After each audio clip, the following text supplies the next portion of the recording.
呀，谁送了我一个苹果呀？看着好像有点高级，我就知道小熊还是挺关心的。惨了，大事不妙！妈，苹果先别动，是不是又买玩具了？我怎么敢？只是这个苹果比较特别，所以需要我加工一下呢，而且里面还有宝石。你要是骗我，今晚去睡大街。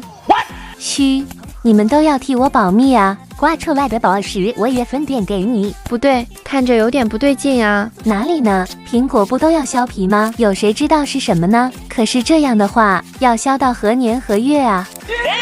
要好好想个办法了，不然妈妈肯定会发现的。你看，它是分3层的，那我应该可以掰成2半吧？终于看到希望了，姐妹们！晶莹剔透的红宝石，就是我的手完全粘住了，哈哈！原来肥皂切起来这么爽的，一开始我还以为是硬的呢。哎呀，绿宝石来1颗！天呀，居然还有黄金！这次我绝对发财了，一棵幸运圣诞树。所以一般宝藏都是藏最底下的。距离圣诞节还有几天呢？赶紧来给宝石洗个澡，剩下的留给我妈洗衣服吧。还能吹浪漫泡泡，最后串成手链，绝对美美的。请把好看打在评论区。有谁知道我的苹果在哪里呢？